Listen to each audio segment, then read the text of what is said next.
Hey guys, and welcome to another Borkano gaming video. Today's video is going to be some endgame tips that I want to share with everyone. It's going to be a quick one, so let's get to it. Alright guys, let's go to the first tip. So the first thing you're going to do is you're going to click the character that you want to switch your gear on. Let's say Kaiser, she's my tank, right? But I want to use Bomb instead for PvP. One of the things that you can do to switch your gear really fast is you can click load and cancel all, right? If you want to like fully strip her. And then you're gonna go to bomb, and I have this pre-configured, right? So I'm gonna click load again. I'm gonna load set 1, right? And it's gonna change his relics and everything. So let's go back to go to arena, 1v1 arena, and then let's say I'm gonna refresh. I'm gonna challenge Tofu main, right?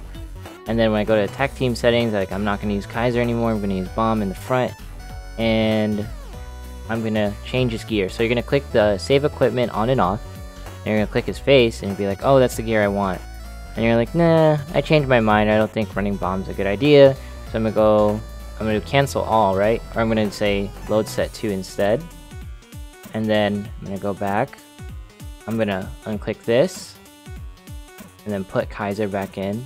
Click that again, save equipment on and off, and I'm gonna load set 1. I had this pre-configured, right?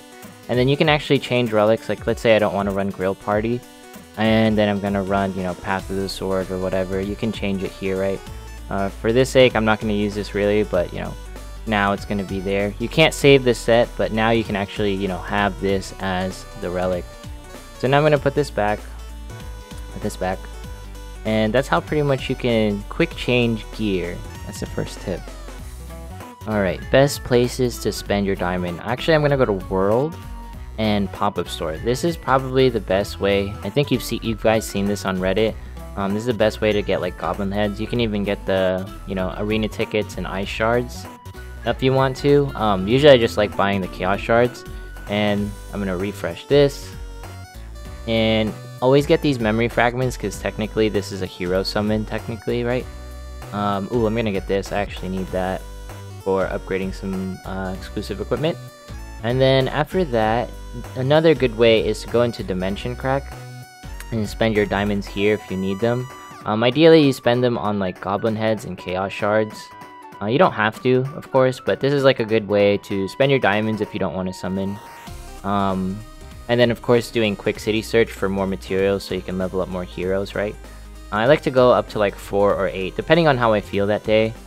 And those are my tips for spending dice. Alright, and this is probably going to be the most advanced tip that I can provide. So let's say you do Guild Lab or Arena, right? And you want to get like a certain score. You want to be like the top 1 like scoring in Guild Lab, or you want to be able to perform better in PvP. I'm actually going to scuff this run. But one of the things that you can do is that you can actually record yourself doing these runs. So like a big thing would be like I want to use like a certain set of cards so I can maximize my damage, what have you. The thing with this game is that you can actually the first like set of cards that you get, like actually all the cards that you get is fixed. There's a pattern in this game where you will get these fixed cards at pretty much the end of the turn. And the reason why that's important is because that means you can repeat the pattern, let's say for Guild Lab or for Arena in a fight, so long as all of the units that you have are on the field. So pretty much you'd be like saying, I'm gonna put I'm gonna use these cards, these S2 skills, and I'm gonna get a guaranteed selection of these cards. I'll do like an image comparison afterwards so you can kind of see what happens on turn 2. The biggest thing that you're going to notice is that I have the same first hand. That's normal, right? That's pretty normal. And what I'm going to do is I'm going to pretty much do the same play. Make a lane go first. I had a rock crawler. This was pretty much my hand last time, right? And then I went like this. So what you're going to notice on turn 2 is that I'm going to have the exact same lineup of cards as I did my previous run. And why that is so important is because essentially you can keep doing the same things over and over, and you can make small little tweaks to improve your damage over time. So that's it for turn 2, right? For this tip. Alright, so for this tip, I wanted to break it down just a little bit further. The biggest thing that I want you to notice is that the damage and the set of cards that I have. So this was the image I captured from before, and this is the image I captured with the recording. You'll notice that my recording, I did more damage. Obviously there were some crits, but you'll see that the card pattern is exactly the same as the one above. King Dark, YF Kun, Jin, Kaiser, and then so on and so forth, right? It kind of like repeats itself. It's literally a mirror image of itself.